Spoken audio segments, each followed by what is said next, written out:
Allez les amis, bonjour à tous, bienvenue dans cette nouvelle vidéo. Aujourd'hui on va s'attaquer au dossier du jour, au sujet qui préoccupe tout le monde en ce moment, c'est-à-dire le rapport de force entre les agriculteurs et l'État. Alors, pour vous dire la vérité, quand j'ai commencé du coup ce travail sur cette vidéo, je maîtrisais pas trop le sujet. Je me suis dit, bon, on a d'un côté des agriculteurs qui gueulent, bon, ça fait 30 ans qu'ils gueulent les mecs, donc on sait à peu près pourquoi, et ils gueulent, on va essayer de comprendre pourquoi ils gueulent, d'accord? En face, ils gueulent en face de l'État, et l'État, eux, comme d'hab, ils répondent à rien, ils laissent pourrir le truc. Je me suis dit, bon, on va aller dans un premier temps, aller voir pourquoi ils gueulent, et pourquoi il y a ce phénomène-là actuellement, etc. Donc vous nous connaissez à React One. Ici, on va pas parler du sujet de fond.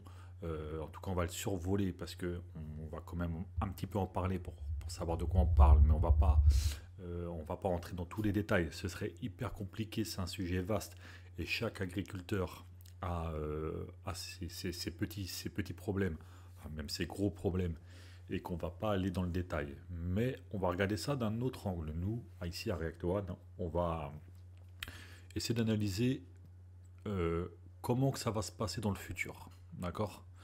Donc j'insiste bien à comment ça va se passer dans le futur, parce que bien entendu, je vais réagir avec vous à ce qu'on va voir, mais on va aussi avoir une réflexion. Hein. Vous imaginez bien que si j'ai réagi sur le sujet et que je le fais après 2 semaines ou une semaine de traitement de l'information, c'est que j'ai voulu attendre. J'ai voulu attendre pour la simple et bonne raison que il se passe plein de choses. Il y en a dans tous les sens et il faut essayer voilà, de rester sérieux, intelligent et comprendre les choses. Donc, je me suis appuyé sur quoi pour cette vidéo? Je me suis appuyé sur le site intéressant l'Alsace qui a retracé le départ du mouvement et on va aller voir un peu qui sont les personnages, comment et pourquoi. Alors, moi, je tombe sur le sujet comme vous et j'entends parler ce monsieur. Je trouve que l'État continue à nous balader. Ils me promettent une annonce concrète sur la MHE. Et en fait, comme j'ai dit à monsieur le préfet, même s'il y a déjà une avancée, une petite avancée on va dire, comme j'ai dit à monsieur le préfet, que je remercie d'ailleurs de s'être mis au travail un samedi, mais je lui ai expliqué quel jour je peux poser mon dossier, quel jour je serai indemnisé, sous quelles conditions, à qui on envoie les dossiers. En fait, rien n'était concret, c'était juste quelques mots sur un papier en disant on leur renvoie ça et on va calmer leur colère.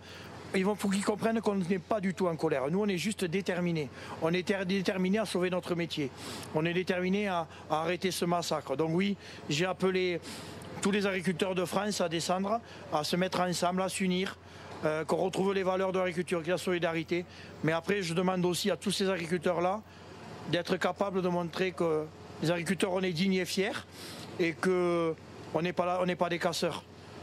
On peut faire des opérations comme on fait nous, c'est pas des opérations de blocage, c'est des opérations de ralentissement.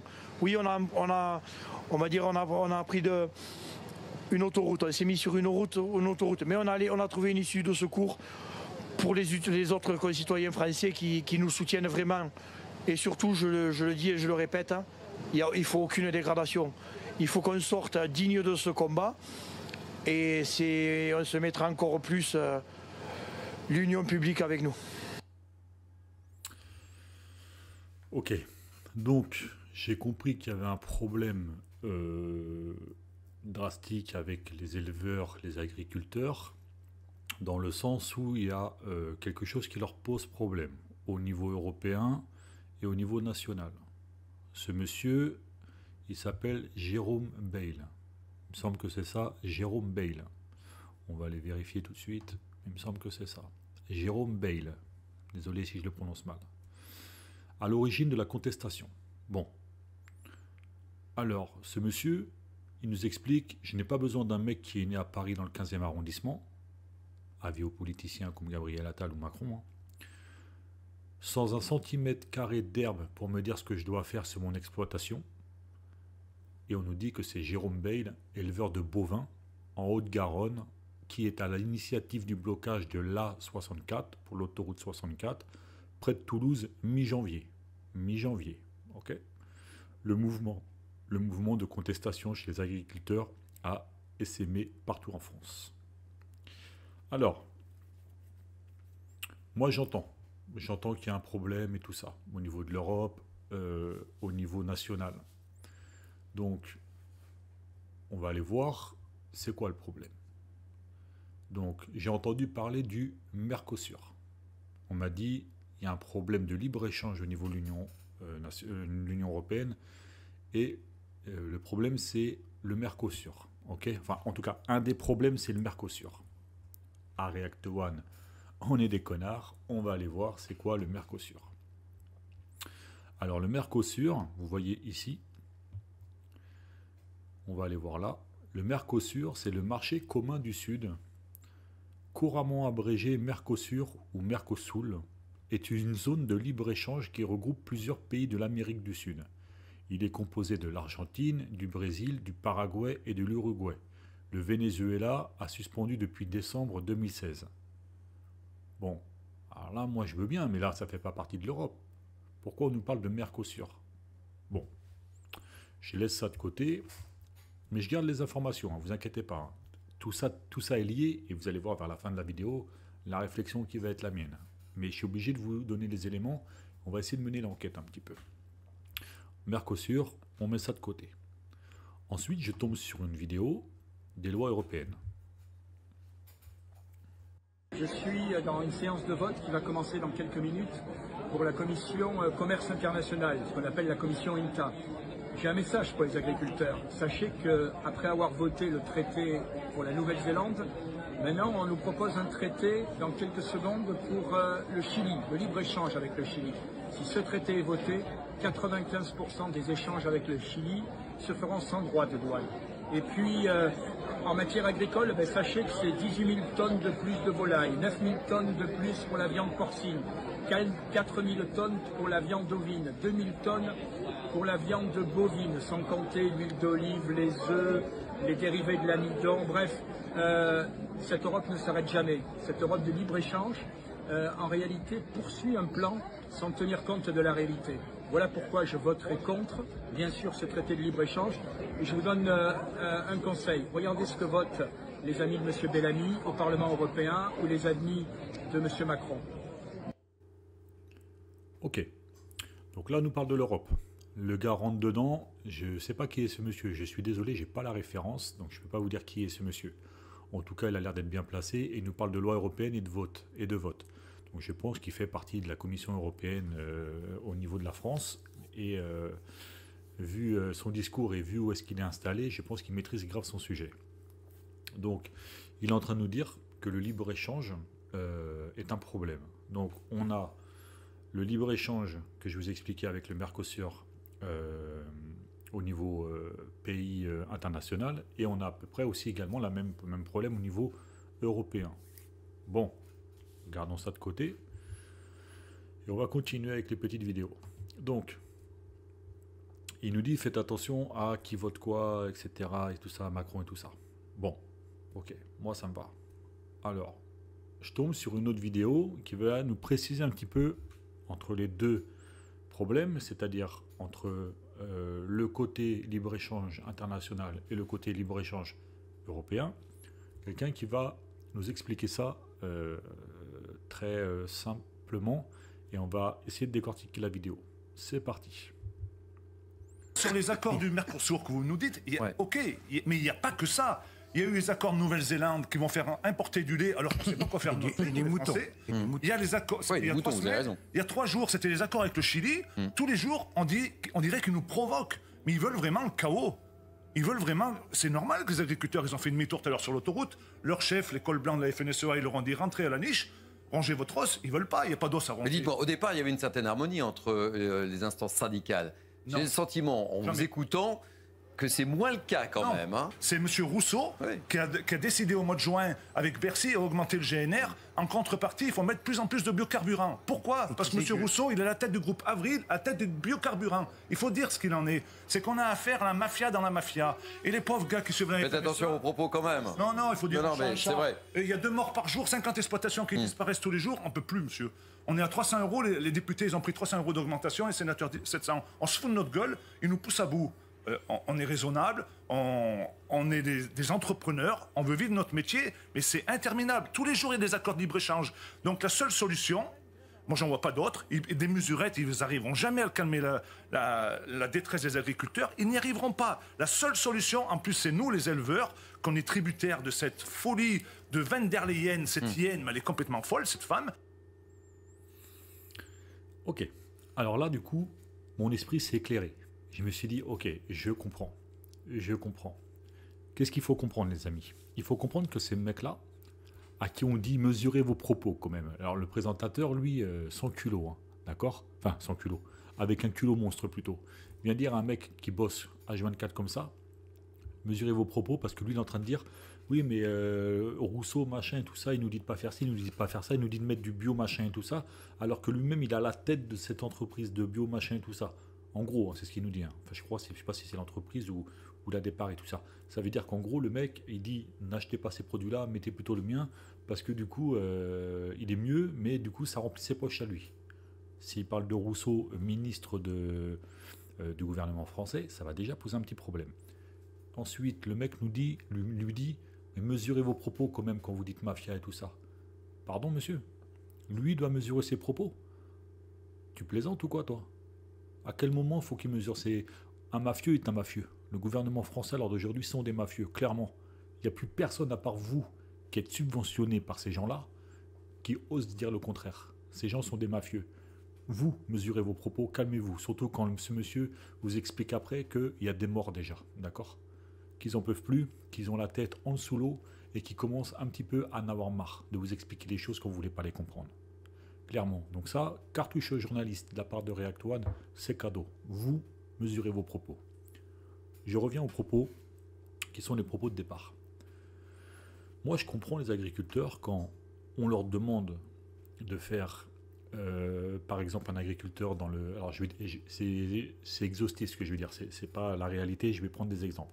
Un agriculteur qui a son litre de lait, qu'il produit, qui lui coûte, disons, 20 centimes, 30 centimes, qui le revend à un grossiste, qui lui va le revendre à une entreprise comme Carrefour, Leclerc et tout ça, tu vas finir par payer ton truc 4 ou 5 euros, hein, c'est pas les chiffres, hein, mais imaginons, j'avoue que ce petit mec comme ça, tu vois, à qui on casse les couilles, parce que les vaches, il faut qu'elles aient 3 mètres carrés de terre, et pas 3,5.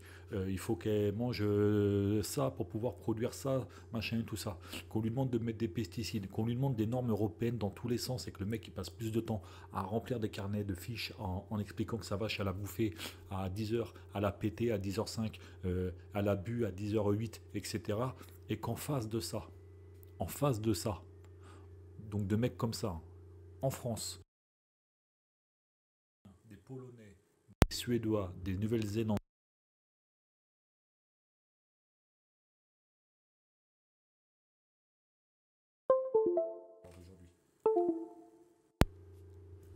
quand tu ouvres les camions, parce que c'est ce qu'ils sont en train de faire à l'heure d'aujourd'hui, tu récupères les produits et tu vois qu'ils sont non conformes aux normes européennes, je pense que le journaliste, tu devrais mesurer tes propos face à des gens comme ça. Ils sont carrément légitimes à gueuler, carrément légitimes à foutre le bordel, carrément légitimes à secouer cette classe politique qui, depuis 30 ans, je le rappelle, depuis 30 ans, voire même plus, d'accord, les a emmerdés. Chaque jour qu'ils ont pu bosser de leur vie, qu'ils les ont emmerdés dans tous les sens. Là, ça c'est quoi?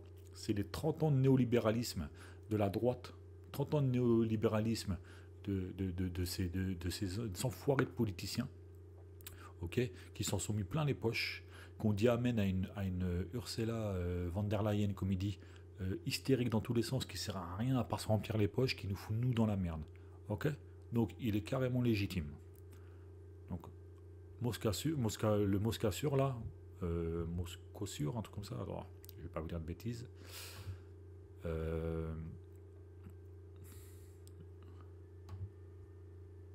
Ouais. Le Mercosur, excusez-moi. Le Mercosur, là, je pense que ça doit être un petit souci pour ces gens-là. Mercosur qu'ils ont voté, hein, parce qu'à mon avis, si ça fait partie de l'Europe, ça, le marché... donc, qu'est-ce que l'accord entre l'UE et le Mercosur? On va aller vite faire regarder. Donc, rejeté par les agriculteurs français et européens, l'accord de libre-échange entre l'Union européenne et le Mercosur prévoit la baisse ou la suppression des droits de douane sur plusieurs produits alimentaires. Alors que la mobilisation des agriculteurs se poursuit ce mercredi 31 janvier, le gouvernement français veut rester ferme sur la question de l'accord entre l'Union européenne et le Mercosur. Bon, alors vous avez tous les agriculteurs qui disent non, tous l'Union européenne, les gens qui sont à l'intérieur de l'Union européenne, certains disent non. Par contre, ils en battent les couilles et ils continuent à le faire. D'accord? Donc, le ministre de l'économie, Bruno Le Maire, l'a confirmé ce jeudi, la France est prête à s'engager dans un bras de fer lors des négociations à Bruxelles. Alors, monsieur Bruno Le Maire, jamais de la vie on va croire un mec comme toi qui nous a expliqué à nous que l'inflation allait descendre, que l'inflation n'allait pas remonter, qu'elle était au pic et tout ça, alors qu'on en a pris plein la gueule pendant plus de 2 ans. Jamais de la vie, je te regarde droit dans les yeux si jamais un jour tu tombes sur cette vidéo, je pense pas que ce sera le cas, mais on sait jamais. Jamais de la vie on va croire une seule parole d'un mec comme vous. On en parle de vous 2 minutes? Allons-y. Je fais une petite aparté les amis. Vous savez, j'aime bien React One et j'ai préparé mes cartouches. Là, on a des agriculteurs, d'accord, qui sont face à un Bruno Le Maire, ministre de l'économie. Ok. On parle bien de ce même mec-là qu'on va voir. Un hectare, c'est quoi? Bon, c'est un hectare. Oui, c'est combien? En mètres? Bon, alors ça, j'ai jamais été doué en maths. Facile, c'est 10 000 Ça aide pas beaucoup. C'est 10 000 mètres. 100 mètres sur 100 mètres. 100 mètres sur 100 mètres. Et ça fait 10 000 mètres, 100 mètres sur 100 mètres. Très bien. Quand on ramasse les poires? On en mange actuellement. La race de cette vache, Une limousine. c'est une blonde d'Aquitaine. Est-ce que vous pouvez me dire comment s'appelle cet engin? Ah non, ça, je sais pas du tout, ça. Un jambeur. Un petit cri d'animal. C'est le ladon. 0 pour le ministre de l'Agriculture. Eh ben, un hectare. Sazouk. Vous êtes prêts?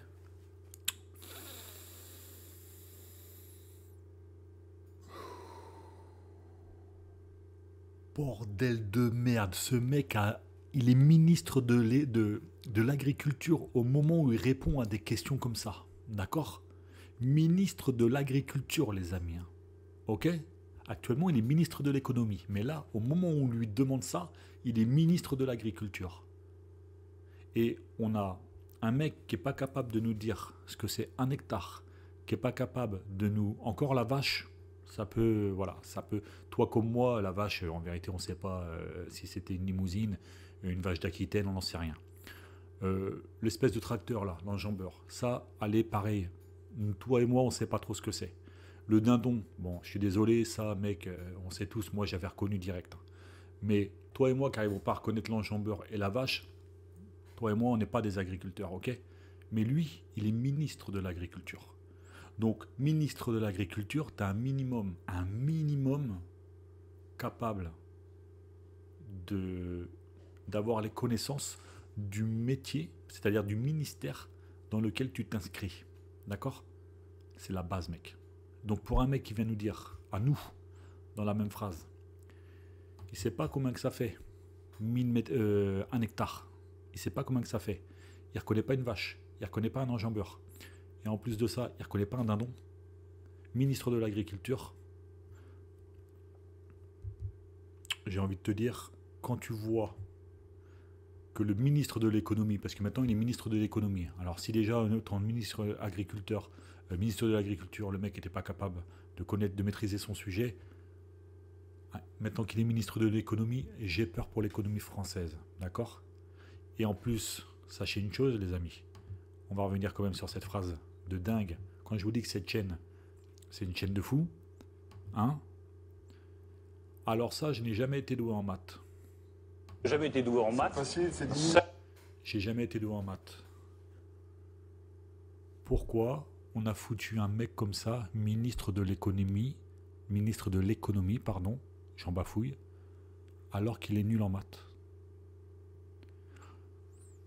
Je redirai jamais cette phrase assez souvent. Dites-vous qu'on est étudié par les extraterrestres, les amis. Clairement, je répète ma phrase, on est étudié par les extraterrestres. Ils sont actuellement en train de se pencher sur un problème existentiel concernant l'humanité. Comment, avec autant de singes savants sur notre planète, on a été capable de se laisser diriger par les plus cons de la tribu. Mais clairement, comment?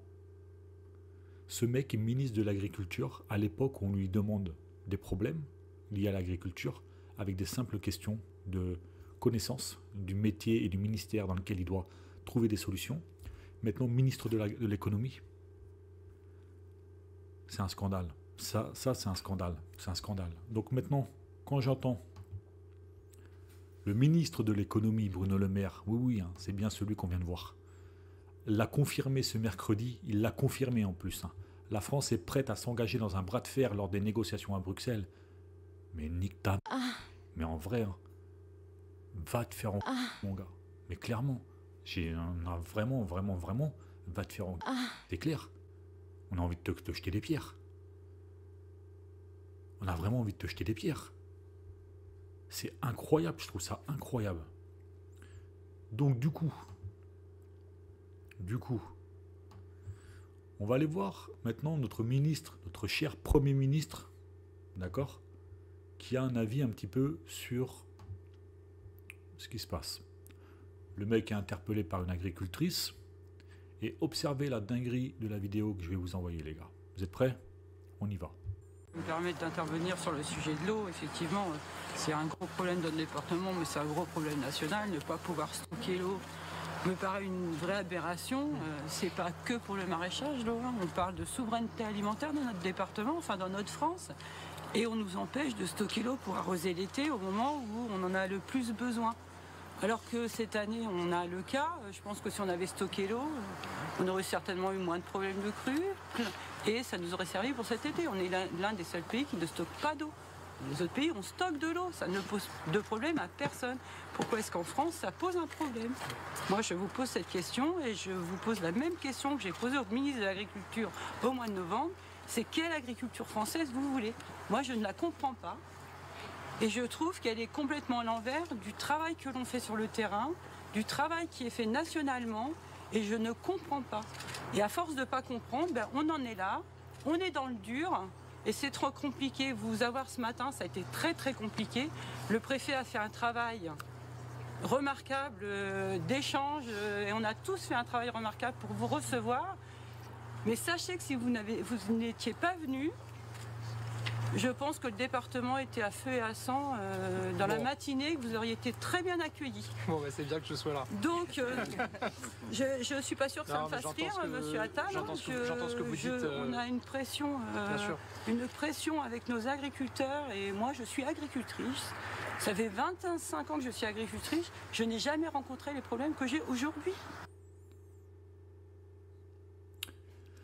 Je vous ai pas menti, les gars, dinguerie. Décortiquons cette vidéo, parce que pour moi celle-ci c'est la pire. On a une brave dame, elle est brave cette dame. Ça fait 25 ans qu'elle est agricultrice, ok? Elle a des problèmes pour stockage d'eau, machin, tout ça.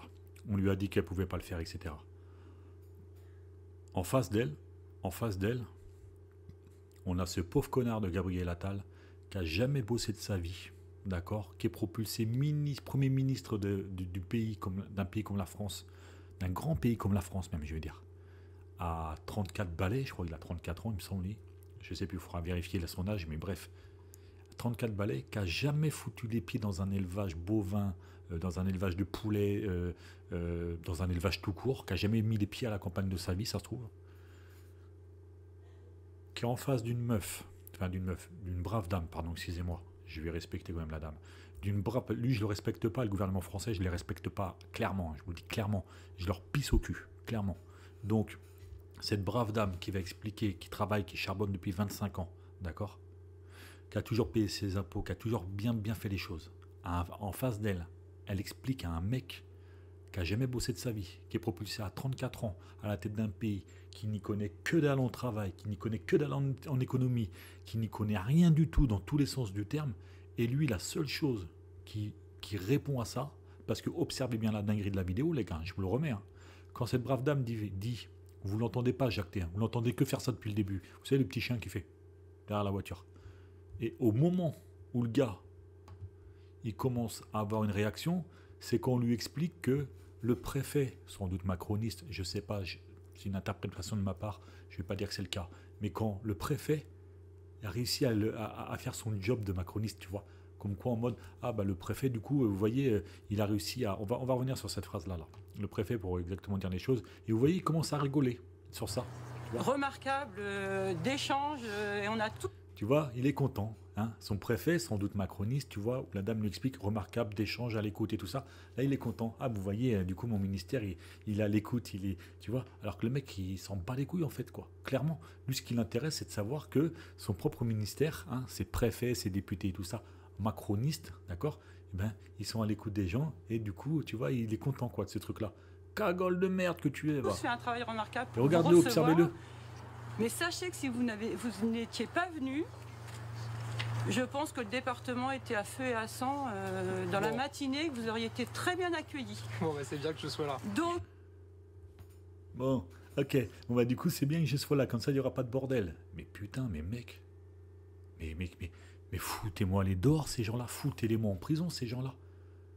À quel moment, là, tu t'émeus de la dame, de son travail, du fait qu'elle galère? Quelle réponse elle a sur son eau? Le fait qu'elle puisse pas stocker son eau? Pourquoi tu réponds pas sur ça? Plutôt que de dire, ah bah du coup le préfet, oui, bah heureusement qu'il m'a appelé, heureusement que je suis passé, comme ça le pays n'est pas à feu à sang. Oh. On les met quand en prison ces gens? On les met quand en prison ces gens? Déjà pour incompétence, malhonnêteté intellectuelle, pour inaction, hein, envers les citoyens français, d'accord? C'est-à-dire, quand je dis inaction, c'est non-assistance à personne en danger, parce que ces gens-là, ils sont en danger, hein, au même titre que nous. Parce que si eux, ils ont plus de boulot, nous, on n'a plus de bouffe. Ok? Donc, non-assistance à personne en danger. Il y en a des chefs d'accusation. D'accord? Ces mecs-là, ces gens-là, ces branleurs-là, là, lui, comme tous les autres de son gouvernement macroniste, là, auquel on leur pisse grave au cul, clairement, il va falloir vraiment, quand le vent va tourner, se rappeler qu'il ne faut pas les laisser dans la nature, ces gens-là. Il va falloir les juger et les condamner, clairement. Ok? Et ça, il n'y a que toi, il n'y a que moi, il n'y a que nous, le peuple, qui peut faire ces choses-là. Il n'y a rien à attendre de ces gens-là. Ils ne bossent pas pour nous. On n'a rien à attendre de ces gens-là. Sachez-le, les gens. Et ma brave dame que tu es, avec tout le respect que j'ai pour toi, pour ton travail, pour ton savoir-faire, n'attends rien d'une personne comme ça. Clairement, si j'avais été là sur le truc, j'aurais dit, n'attends rien de ce gouvernement. De ces gens-là ne travaillent pas pour vous. Clairement. Ne travaillent pour qu'eux-mêmes. Pour leurs propres intérêts, pour leur propre portefeuille. Simplement, et pour leur propre carrière. Clairement, ils en ont absolument rien à foutre. Là, c'est pour les caméras, ok? Elle est brave, la dame, la vérité, parce que avoir un mec comme ça, tu vois, lui déjà, là, il rigole moins, quand tu observes, tu vois? Parce que lui, quand il rigole, la dame, elle lui explique gentiment, mais il faut pas rigoler, monsieur, là, on vous explique que depuis 5 minutes, enfin, encore nous, c'est 5 minutes quand on regarde la vidéo, que depuis 5 minutes, on a des problèmes de stockage d'eau, on galère, machin, et tout ça, et que si, du coup, on n'arrivait pas à vous avoir, on allait cramer le pays, hein, c'est ce qu'elle dit, à feu et à sang, donc en gros, on allait foutre le bordel dans le pays. Et lui, il se marre. Il se marre. Tu vois? Et même cette personne-là, elle rigole pas, tu vois. Et moi, ça, je trouve ça incroyable. Incroyable. Donc, maintenant, on va essayer d'aller voir du côté de l'opposition. D'accord? Au niveau de l'opposition. J'ai trouvé une vidéo d'Aurélie Trouvé. Alors, Aurélie Trouvé, c'est une députée... La France Insoumise. La France Insoumise qui, du coup, a, je pense, elle, clairement compris le message des agriculteurs. Et on va aller écouter ce qu'elle dit. À mon avis, le gouvernement est face à un mur parce que, si vous voulez, le président Macron, depuis 7 ans, c'est quoi? C'est la loi du sacro-saint marché, d'accord? Donc c'est. Alors il y a eu la loi vraiment... Egalim oui, mais en fait, qui a été si vous voulez, votée, hein. toute la politique d'Emmanuel Macron, c'est on suit le marché. C'est ce qu'on appelle le néolibéralisme, d'accord? Et ensuite, c'est aussi une politique au service, quelque part, des multinationales et par ailleurs des riches. Mais du coup, les agriculteurs, ils lui demandent quoi, là? Ils lui demandent de remettre en cause le fond de sa politique. Quand les agriculteurs lui disent « on veut plus de cette concurrence sauvage En fait, il faut des changements très profonds. C'est un virage à 180 degrés, selon vous. Bien sûr. Et quand ils disent, en fait, regardez, on a des importations à prix cassé, il faut qu'on soit protégé avec...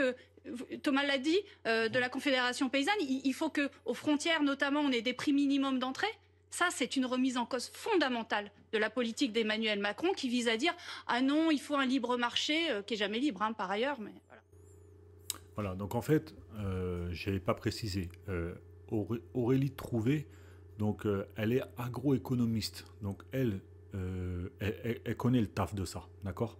Agroéconomiste, c'est quelqu'un qui va s'occuper de toute la logistique économique en fait du secteur agroalimentaire, d'accord?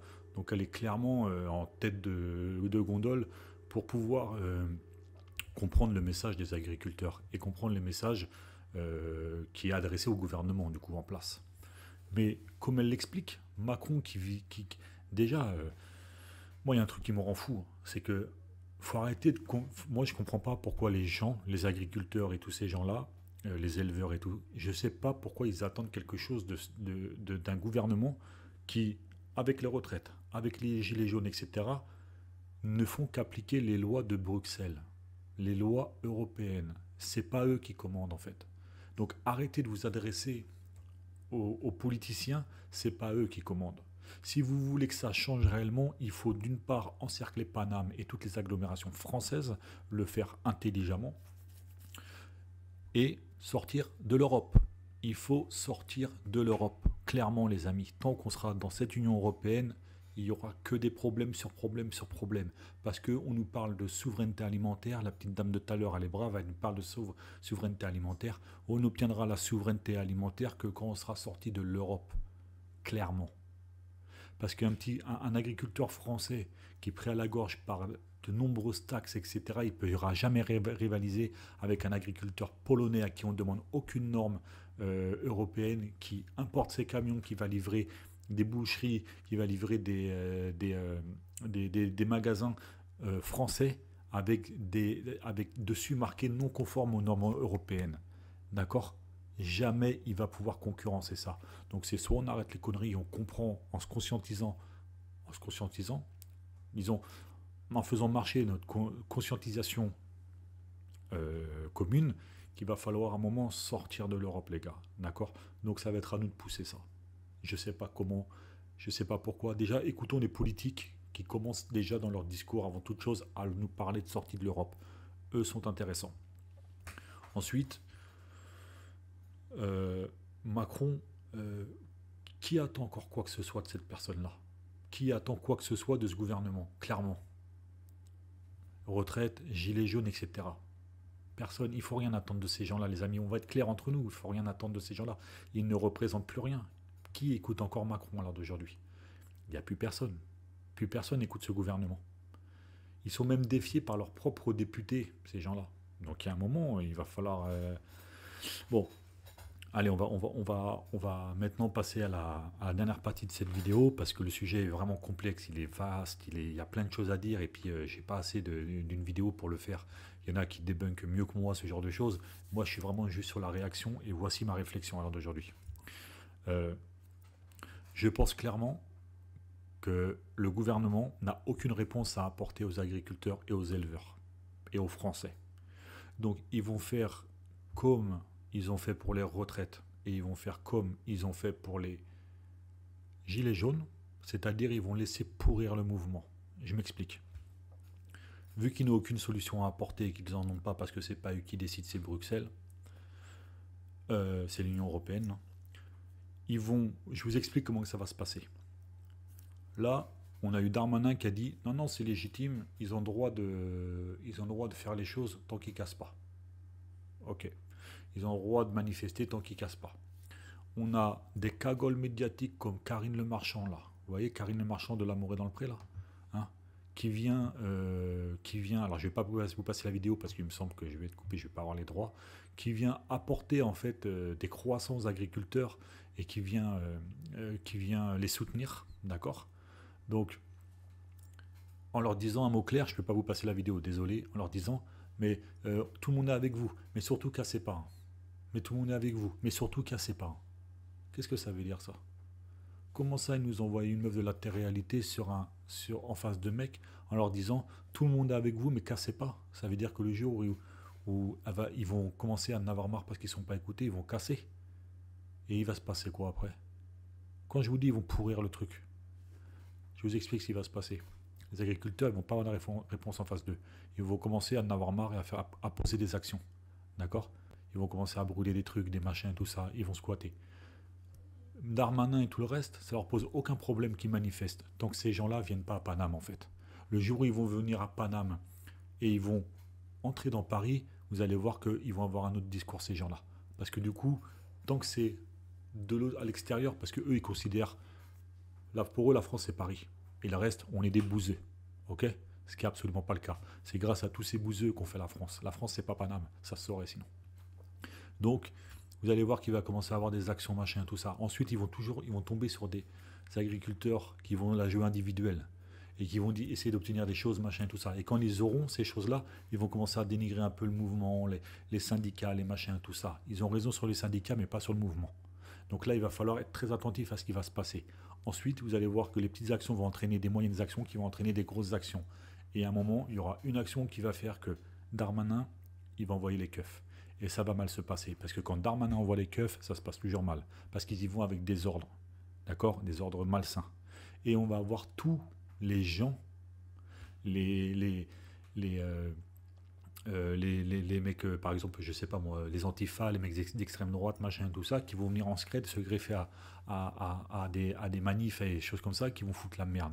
Ce qui fait que les gens vont avoir une mauvaise idée, une mauvaise vision des agriculteurs, et que les médias vont faire en sorte que l'opinion publique se retourne contre eux, et ils vont perdre. Ok? On est alors d'aujourd'hui, le 1er février 2024, nous verrons dans quelques semaines, voire dans quelques mois, si j'ai raison ou pas. Voilà ce que je pense. Donc, amis agriculteurs, on est à fond avec vous. Moi, je vous le dis clairement, je suis à fond avec vous. Attention à ceux qui vont la jouer individuellement. Attention aux médias qui vont se retourner contre vous. Attention à homo-complotistes, anti-vax, etc., antisémites et tout qui vont sortir. Ça vous pend au nez comme c'est arrivé pour les agriculteurs, pour les retraites et comme c'est arrivé pour les gilets jaunes. Si vous faites les choses intelligemment, qu'avec vos revendications à vous et pas ceux de vos syndicats, vous avez gagné. Il faut pour ça encercler Paname, encercler les agglomérations, laisser les gens comme ils peuvent aller travailler, mais bloquer l'économie française. Et si vous faites ça, vous avez gagné. Voilà. Pour finir, les amis, je vais vous donner la théorie de Cicéron, qui est un homme d'État romain. J'ai vu l'info passer, j'ai trouvé ça super important dans ce contexte-là, et je voulais, pour finir cette vidéo, vous le dire. C'était un homme d'État romain. Il expliquait en 11 points ce qui se passe réellement dans le monde. En 1, le pauvre, il travaille. En 2, le riche, il exploite le premier, c'est-à-dire le pauvre. En 3, le soldat, il défend les deux autres avant. En 4, le contribuable, il paye tous les trois. Enfin, il paye pour tous les trois. Le chômeur, il se repose sur les 4. L'ivrogne, il boit pour les 5. Le banquier, il escroque les 6. L'avocat, il trompe les 7. Le médecin, il tue les 8. Le croque-mort, il enterre les 9. Et le politique, il vit sur ses 10.